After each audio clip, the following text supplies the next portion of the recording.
Hi, welcome to another edition of Family Matters. I'm Chloe Learey, the Executive Director of the Winston Prouty Center, and we are doing a 50th anniversary year of Family Matters this year. So welcome, and I'm excited to have my guest here, Ellen Nam, who is a kindergarten teacher at Academy School. And we are coming up on back to school time, so I thought it would be a good time to sort of think about, for families getting ready to go back to school and early childhood, it's a big time of year. So welcome, and thank you so much for coming. Thank you for having me. Let's start with just sort of how did you end up as a kindergarten teacher?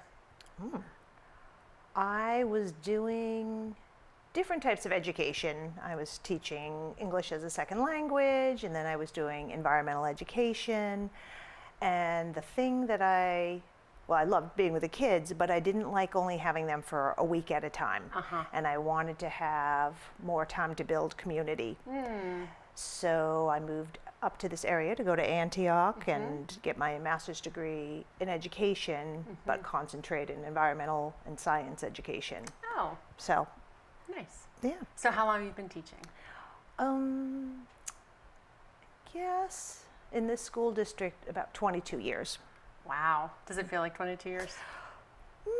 Sometimes. Depends Some on the ways day. yes, and some ways no. No, remind me where you started. I started at Canal Street School, and I taught there for 5 years, and then Canal Street closed as Right. one of the elementary schools, even though now it's a Head Start. And then moved over to Academy. And then to Academy. And have you had different jobs in that time, or has it always been in kindergarten? Mostly kindergarten, but for 3 years I did an enrichment job, which was at the 3 schools. So I traveled around and did enrichment, mostly kindergarten through second grade, and then a little bit upper grades too. Great. Yeah. That sounds fun. So 22 years, that's a lot of years to see. And that's a lot of kids. How many kids do you think? Ooh. How many kids do you see on the street? Like, Miss Dan. I would say I meet 15 to 20 students every year, plus their families and extended families if someone's aunt or grandma's picking up. So a lot of people every year. When you think about, I think some people, when they think about early childhood, not that there are different definitions, but people think, oh, when you turn 5 and go to kindergarten, then it's not early childhood anymore. I don't know sort of how you think of it, but the National Association for the Education of Young Children, NAEYC, thinks of birth to age 8, I think. So sort of third grade, which a lot of people are sort of like, it feels like a stretch. Do you have a sense of what do you think of as early childhood years? Like the transition from pre-K, for instance, to kindergarten. Right. Does that still feel like early childhood to you? I think so. I think kindergarten is sort of a special year. It's sort of a unique year in between. What way? Well, from going from the preschool experience to the elementary school, I think part of our year is just teaching kids what it means to be at a school, at a more formal school than preschool. But I think we all feel like we want to make sure that there's a lot of play happening in kindergarten too. So I think it's kind of situated uniquely in between those two worlds. And when you think of that transition and families navigating it, what are some of the things that come up sort of in that change, either for the kids or the families, that sort of from preschool to more formal school? Well, I think that, I've always thought as a kindergarten teacher, part of my job is to welcome parents into the public school system, because it can be really different if you were at a home, based daycare or, so we meet with parents before school starts, and we have at least 2 built-in conferences every year, and everybody communicates differently with families, but I think that kindergarten teachers, we really try to be very welcoming so that parents can feel comfortable and come in. They're welcome if they want to volunteer. We try to host events that we think will maybe work around people's schedules. Parents are always welcome to come to All Schools Sing. We have literacy breakfast, different times to try to get them in, Yep. and times that we think will work conveniently for people if they then need to leave and go to work themselves. So I think just trying to make families feel comfortable. Yeah. And does that work? Do lots of families come to those things? Like, how much success do you feel like you have with that? I would say on average to like a special literacy breakfast or stone soup luncheon, we probably get half to 3/4. That's great. You know, it might be different configurations. It might not be mom and dad. It might be Right. grandma could come. Things like that.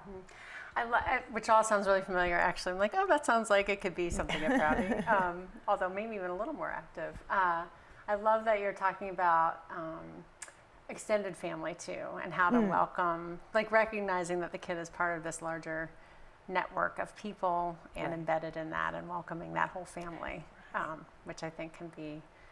And I still remember our kids going to kindergarten. So full disclosure, we have children who went to kindergarten together. And it is a big transition, Yeah. you know, and all those things in the sense of how welcoming it can feel. So that seems really, those are great things. It seems like that help make that transition smoother. We try. Yes. You know. So I'm curious though, does that go up? So when they go to first grade, do you feel like some of those activities fall off, or do you feel like? No, I think all grades try to host different events Yeah. that work with their curriculum in classrooms and families. I think parent volunteers might not be, there might not be as many, and I think that people in kindergarten, you know, when they come to kindergarten, it's their first year, so they might be more, a little nervous, they want to be around more. But, I mean, I still see parents that are there all the time doing the Four Winds program, and they're, you know, they're getting puppets ready, and then they're bringing materials, and they're teaching in the classroom. So it probably varies depending on families and parents' work schedules Right. and Yeah. you know what they're able to do too.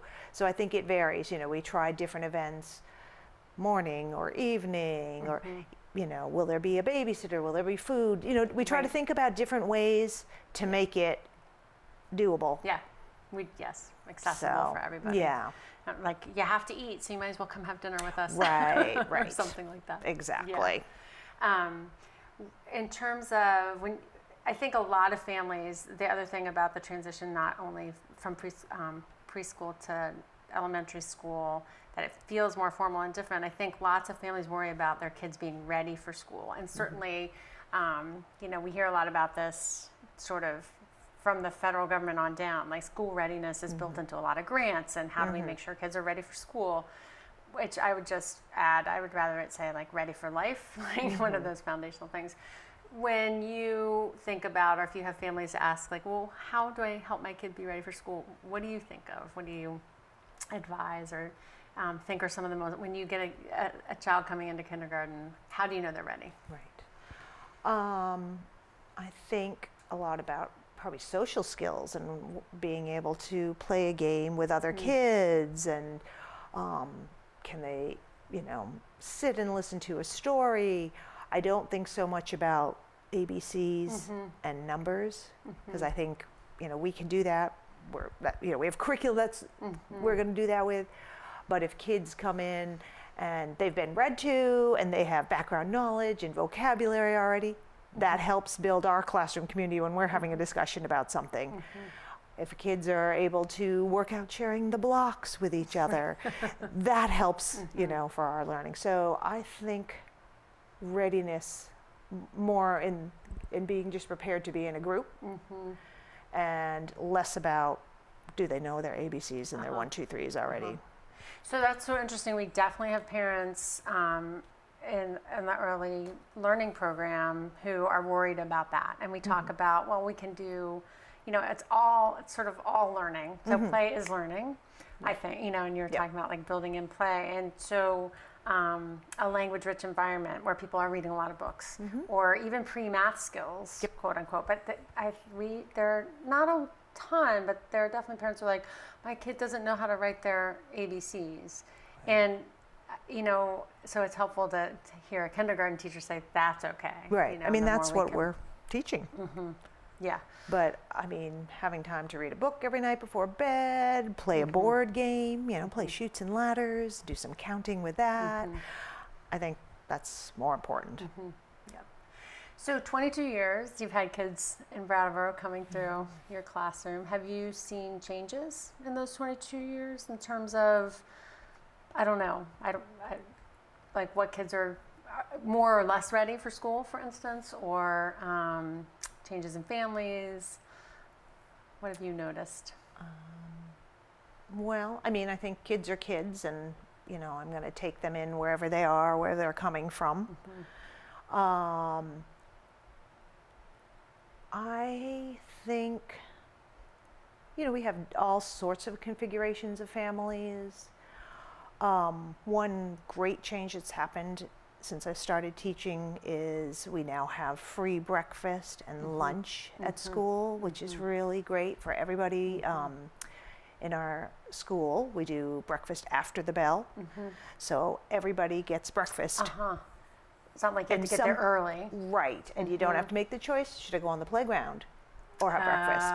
Everybody just does breakfast. Yeah, so everybody just does breakfast.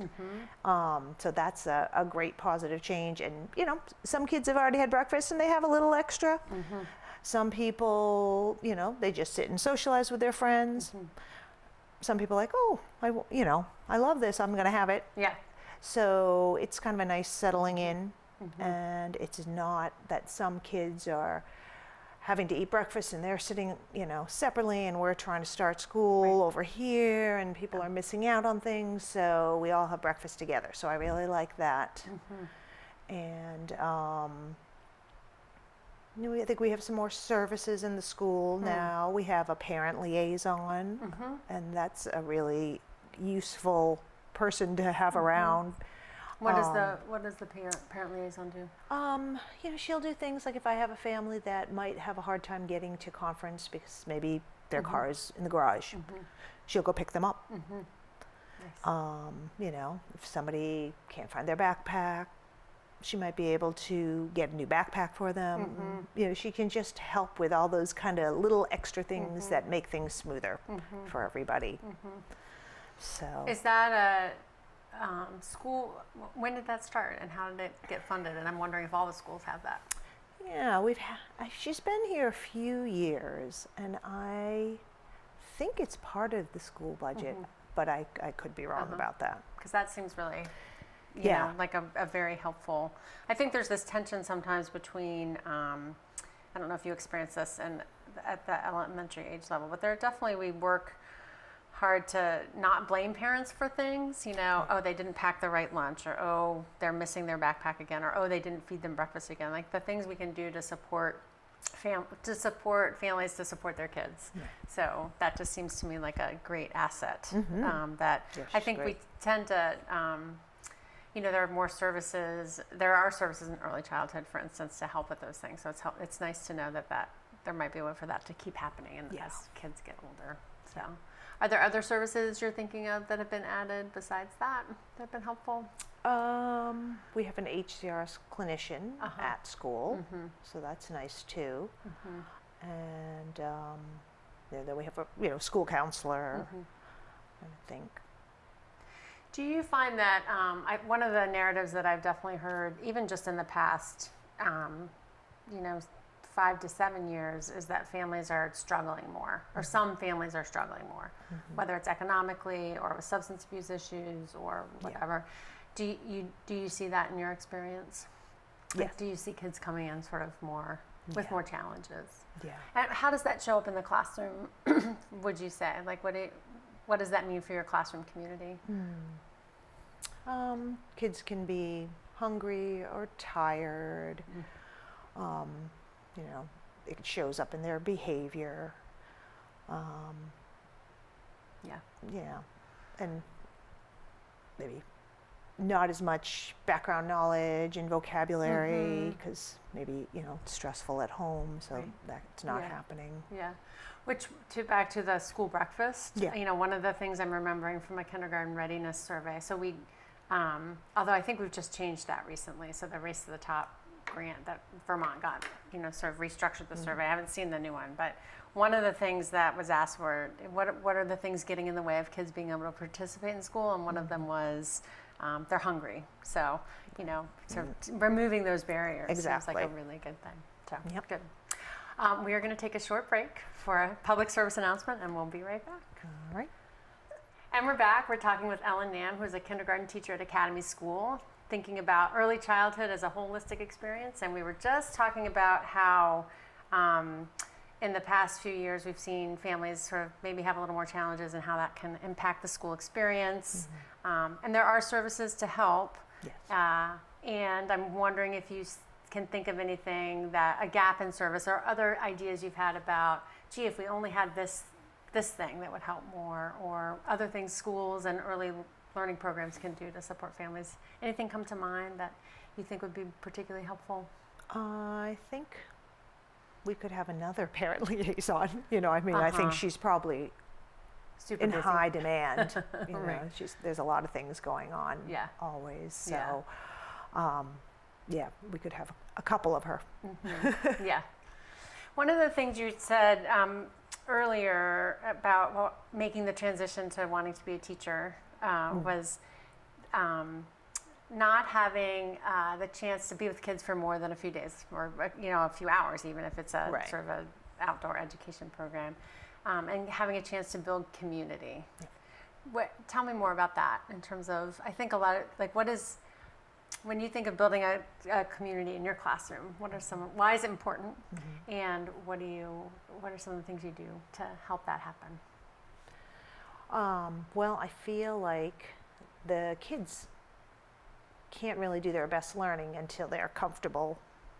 And so at the beginning of the year, we're not diving right into academics. It's more learning about being together, taking turns sharing, learning the materials. And if we take the time to roll that out slowly, then the rest of the year things can go much more smoothly than if we were to try to dive right in. So learning how we take care of our classroom materials, where things go, how do we work out a problem, because problems always arise with other people in a small space, sharing materials at home, at school. So once those kind of clear expectations, behavior's been modeled, then we can move forward. And not that everything's perfect. I mean, every Monday we got to review those rules again. After vacation, we really got to review those rules again. But I think that it makes kids more comfortable and they feel safe. And then they can understand behavior expectations. It's the same for everybody. Academically, we hold high expectations. Everyone is learning here. And then when kids feel comfortable, they're asking questions, sharing their information. So, yeah, I love that part of, each class becomes its own little family, its own little unit, and how they work together and are respectful of one another and their differences. I had one boy who was a little bit slow with his processing, and the rest of the class was so respectful and waiting, because as soon as he got his ideas out, they were wonderful things, and the class knew, and so that just was part of our family. So they get to know each other, and so. That's actually a great point in terms of when we think about, I think one of the things that gets harder from early childhood up through the years is how to individualize learning or respect differences or incorporate them into the classroom. I feel like I hear a lot about how teachers, if we accept that all students are sort of different, how do we meet all of their needs in a way that works? So it sounds like that's working in your classroom. Are there challenges around that in terms of how to meet each student where they are and still meet the needs of the whole group? Like when that was an example of how it works well. When is it really tricky? Right. I mean, every class, there's going to be a wide spectrum of kids. And like I said, we're going to meet everybody where they come in, and everybody is on a long, wide spectrum. But, we do it in a variety of ways. There's a lot of times when we're all together and we try to work that way. But then there's lots of times that we break up into smaller groups so that we can target instruction more where people are individually. And then there are people who have individualized education plans, and they might even work with somebody one-on-one too. So it varies a lot. So I think it's just the idea of everybody gets what they need. And the kids at first might feel like, oh, why is he going with someone? Why is she going? Why am I staying here? But then they just learn, that's their teacher for this time, and we get to do this, and we're all doing something fun, but it might be different. So, it's like. And I think kids actually get that really well. At the Prouty Center, inclusion is one of our really fundamental values around kids belong where kids belong, and people need what they need, and it works if we can create an environment that works for everybody, whether they're getting, it's not, inclusion is about everybody getting the same thing, but everybody getting what they need and how to, and I think that for the most part, kids really get that. Like, oh yeah, he just needs that thing, and that's fine, and works for them. So. Yeah, and try to celebrate it too. If I have students who speak another language, so sometimes they need to go with the English as a second language teacher, but we really, like, oh my gosh, that's so cool. He speaks Chinese and English, and so now he's going to go with the teacher to work on some English, and so trying to celebrate the excitement that difference, that difference brings. Right, not just accommodating. Right. Because that's a great point that we think about. It's not a special need. It's that's really cool and awesome, and here's what it looks like, and that diversity really does make us all more interesting and stronger. Not that we have to, accommodate. Exactly. Again, so I always like to do a kind of a unit around how we're the same and how we're different. We all have eyes. Some people wear glasses. Some people have blue eyes. Some people have brown eyes. Things like that. And we draw self-portraits. And we read some books about children with different. It's all about different skin colors and how brown can be so many different shades. And we use the different skin color crayons. And I always talk about nobody's really this white. And nobody's really this black. Those two crayons aren't really accurate, and we look at the shades in between. Yeah. So I try to think about ways to celebrate our diversity. Are there other? I was going to ask you what are your favorite units or your favorite activities to do with the kids? You had mentioned that you did environmental science as sort of a specialty, but what are some of your favorite things? Oh. I like a lot of things that we do for different reasons. I love going to the apple orchard with the kids, and we go out to the forest weekly, and I feel like I get to do a lot of sort of old environmental ed work that I had done in the past. We do some work with Bonnievale Environmental Education Center, and they come, or we go there, and we've done some really fun things together that are community building as well as science standards that we need to do with the kids. So I love, we study pushes and pulls, and the kids are rolling balls and using sticky things to pull them, their flies across if they're pretending that they were a frog, and so I feel like I've been able to incorporate my love of outdoors and science into the curriculum, and gardening and going out on trips to Lilac Ridge Farm, making maple syrup. That might be one of my high points. Making maple syrup. Yeah. At the farm? No, at school. Really? We tap a tree. Really? Yeah, in the center of Academy School. There's a courtyard. Okay. And there's a sugar maple there. And we tap it with usually a local sugar maker. His name is Mr. Pancake. Is that his real name? Yes, it is. I love it. And he comes and taps a tree, and we collect the sap and boil it in the classroom and have pancakes, and we usually invite Wow. Mr. Pancake. Mr. Pancake gets to have pancakes? Yes. Oh, that's awesome. That might be my high. So that might sounds be really fun. my high point. Uh-huh. Yeah. Nice. That's so great. Are there, one of the things that I worry about actually is if we keep push towards standards and academic learning. We talked earlier about how, this is a time to start learning your, letters and numbers. But I worry about early childhood sort of getting tamped down with expectations, and that we're going to get to the point where kindergarten, we're going to be in preschool sitting in desks. And, do you find as an educator that there are have expectations changed over the years? Is that a pressure that you're feeling, or do you really, it sounds like you're sort of open to create your curriculum and the standards are there, but do you feel any pressure to do more or get kids more ready academically than you did before, or has it stayed the same?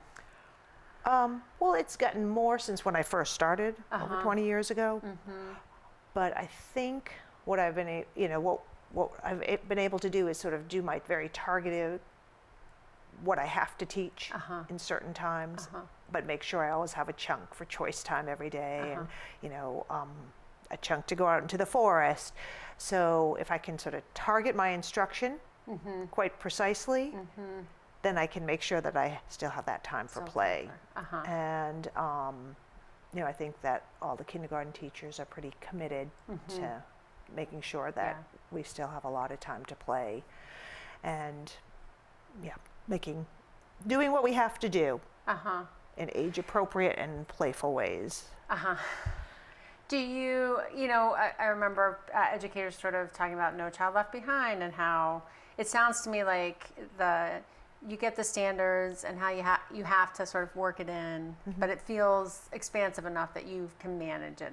I'm not hearing that it feels like that you can still do kindergarten the way you want to do kindergarten. Yeah, I mean, there's pressure, but we also have some flexibility and support, I think, from our principals, and I think everybody wants what's best for the kids. Yeah, that's great. So that's good. In terms of when you think of what is most exciting looking ahead, or because here comes a new year. I know I'm sorry, I know we're in the middle of summer. But what do you get most excited about for the beginning of the year? I think it's just sort of exciting every year to see how each class, when I was talking about community, what becomes part of this group. Every group has a different identity. A group that loves to dance, or a group that really loves singing, or they love this certain game. There's always something that happens with each group, how they come together. So that's fun. Yeah. Even though it might sound like, oh, I've been doing this for a long time, it's never the same. It's never the same.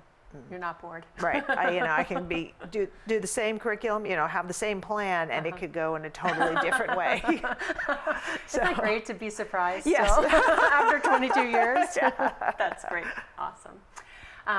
It has been a pleasure talking with you. I know it's hard to believe, but we are out of time, and I want to thank you for coming on, and thank you all for listening, and we will be back with another Family Matters next month. Thanks.